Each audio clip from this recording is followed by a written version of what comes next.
नमस्कार, जय माता दी। मैं हूँ आपके अपनी लाइफ डिज़ाइनर जीतू आचार्य।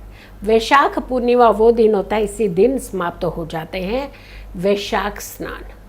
और ये दिन बहुत उत्तम दिन माना जाता है। कहते हैं कि इसी दिन भगवान विष्णु ने अपना बुद्ध अवतार लिया था। और तो और ये दिन वो पावन दिन होता है। कहते हैं कि पूरे महीने का वैशाख स्नान का अगर आपको फल लेना है तो इस दिन किस खास विधि से स्नान ज़रूर करना चाहिए। और तो और इस दिन एक नहीं जाने कितने सारे योग महासंयोग बन रहे हैं। एक तरफ वैशाख स्नान समाप्त हो रहा है, वहीं बुद्ध पूर्णिमा भी इस दिन मनाई जाएगी। और भगवान विष्णु के बुद्ध रूप को भी इस दिन स्मरण करके अपने जीवन के सारे कष्टों का निवारण भी पाया जाता है। इस बार जो बुद्ध पूर्णिमा पड़ रही है, वैशाख पूर्णिमा पड़ रही है, वो कौन से दिन पड़ेगी और बुद्ध जयंती जो मनाई जाएगी, ये कितने योगों और संयोगों की बुद्ध जयंती है। सबसे पहले तो कहते हैं कि इस दिन अगर कोई संयोग मिल जाए तो उसका लाभ कई गुना ज़्यादा बढ़ जाता है। गजलक्ष्मी योग बन रहा है जिसका इंतज़ार हर कोई करता है। कहते हैं धन की वृद्धि का ये योग होता है, यानी किसी भी तरीके का धन से जुड़ा हुआ उपाय अगर आप इस दिन करते हैं तो आपके घर में धन वर्षा होती है, आपके घर में सुख और समृद्धि आती है, आपके घर के अंदर सुख समृद्धि के साथ हर काम में सफलता मिलती है। और वहीं दूसरी तरफ इसी दिन बन रहा है गुरु आदित्य योग भी। और ये योग जो होता है आपके गुणों को निखारने वाला होता है, आपकी इन्हेंसमेंट का होता है, आपकी एनर्जीज को बढ़ाने वाला होता है, आपकी जीवन के अंदर एक रुतबा और एक स्टेटस लाने वाला होता है। यानी जो लोग ये चाहते हैं कि हमारा रुतबा बढ़े, स्टेटस बढ़े, तो ऐसे लोगों को इस दिन खास उपाय करने चाहिए।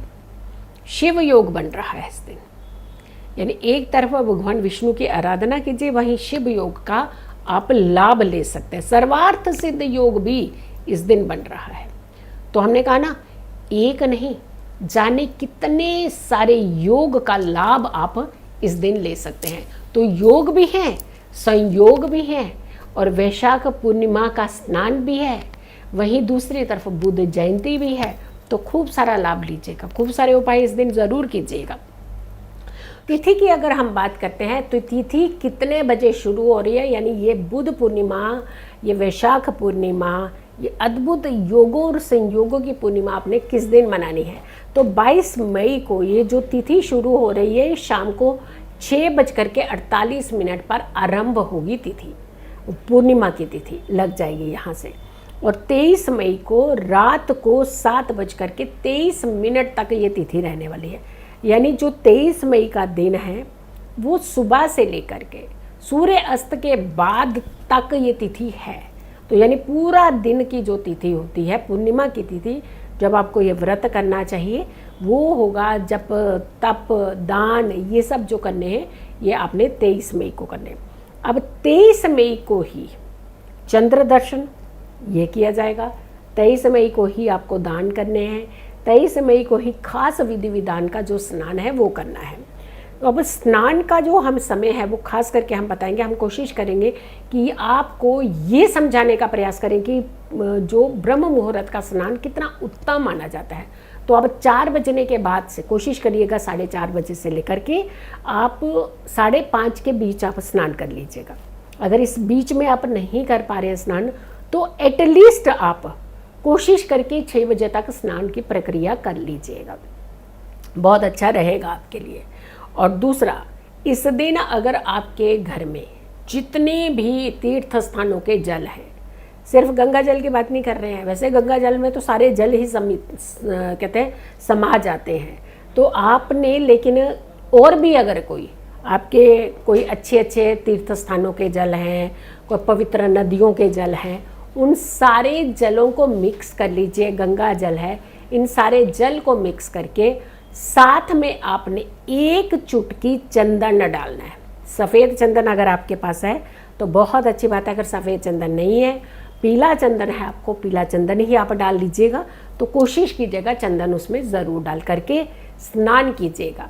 आप कितनी भी मानसिक रोग से, मानसिक पीड़ा से आप गुजर रहे हो, वो सारी मानसिक पीड़ा आपकी दूर हो सकती है। आपकी देह शुद्धि भी होगी, आपकी मानसिक शुद्धि भी होगी। आप कितने भी विचार आपके गलत थलर आ रहे हों, आपके माइंड के अंदर डिस्टर्ब करते हैं कई बार व्यक्ति को, तो ये सारे विचार जो हैं वो शांत हो जाएंगे, आपकी नेगेटिविटी आपसे दूर हो जाएगी। तो आप इस स्नान को, दिव्य स्नान को ज़रूर कीजिए। घर के अंदर आपके बच्चे हैं, अगर वो स्नान नहीं ले रहे हैं तो थोड़ा सा जल आप उनके ऊपर गंगा जल छिड़काव ज़रूर कीजिए, उसमें भी एक चुटकी चंदन ज़रूर डाल दीजिएगा। अगर आप ये उपाय करते हैं तो आपकी बहुत सारी समस्याओं की, परेशानियों के जो हल है वो निकल जाएंगे। अब आते हैं दान की बात। दान ज़रूर करना चाहिए इस दिन, और दान में भी खास करके वस्त्र है, अन्न है। अन्न के अलावा, इसके अलावा आप इस दिन कहते हैं कि चांदी दान भी करनी चाहिए। इस दिन आप किसी बुज़ुर्ग को कुछ ना कुछ डोनेशन ज़रूर देना चाहिए। उनकी मन मुताबिक उन्हें कुछ ज़रूरत है, उसका सहयोग करना चाहिए। छोटे छोटे बच्चों में इस दिन मिठाई ज़रूर बांटनी चाहिए। तो ये उपाय भी आपको इस दिन ज़रूर करना चाहिए। अब आती है चंद्रमा के दर्शन की बात, क्योंकि बहुत उत्तम माना जाता है, बड़ा अच्छा योग होता है, ये संयोग होता है कि जो चंद्रमा के दर्शन जब आप करें उस समय आपने ध्यान रखना है, अगर आपके घर के अंदर जो भी आपकी चांदी की धातु है, जो चाहे आपके चूड़ियाँ हैं, बैंगल्स जो भी हैं, ब्रेसलेट हैं, कुछ लोगों के रिंग हैं, उस दिन कहते हैं कि गंगा जल से उन्हें धो करके चंद्रमा की होरा में, यानी चंद्रमा के सामने खड़े होकर के उसकी रोशनी में आपको वो चांदी रत्न, जो चांदी जो धातु है वो डालनी चाहिए, पहननी चाहिए।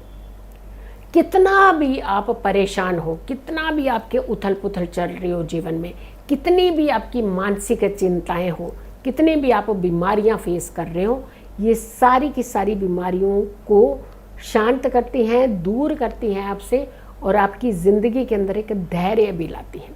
मन शांत करें, कहते हैं ना, मन शांत है तो हर चीज़ आपको अच्छी लगती है, तो मन आपका शांत होता है।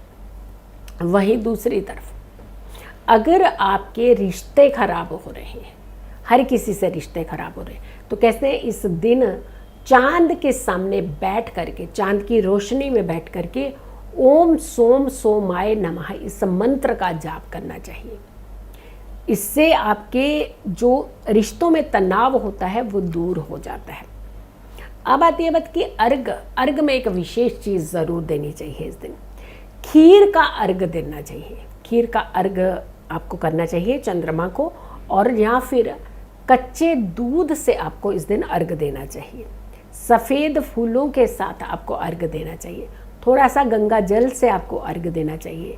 चंद्रमा को अर्घ देने से मन शांत होता है, परेशानियां दूर होती हैं, घर में सुखों की वृद्धि होती है, धन की वृद्धि होती है, आपकी ज़िंदगी की रुकावटें, क्योंकि सबसे फास्टेस्ट प्लैनेट होता है चंद्रमा, और चंद्रमा अगर अच्छी कंडीशन में कुंडली में नहीं होता है तो आपकी सारी चीज़ों को रोकने लगता है।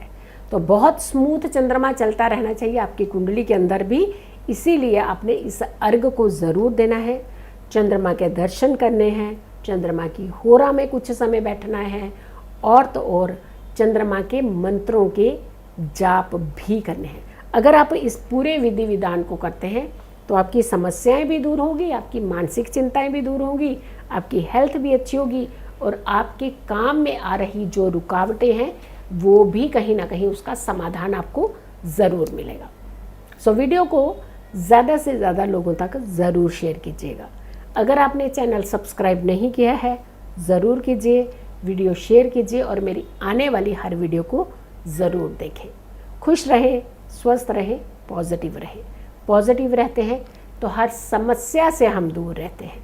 जल्दी हाजिर होंगे एक अच्छी वीडियो के साथ, तब तक के लिए नमस्कार, जय माता दी।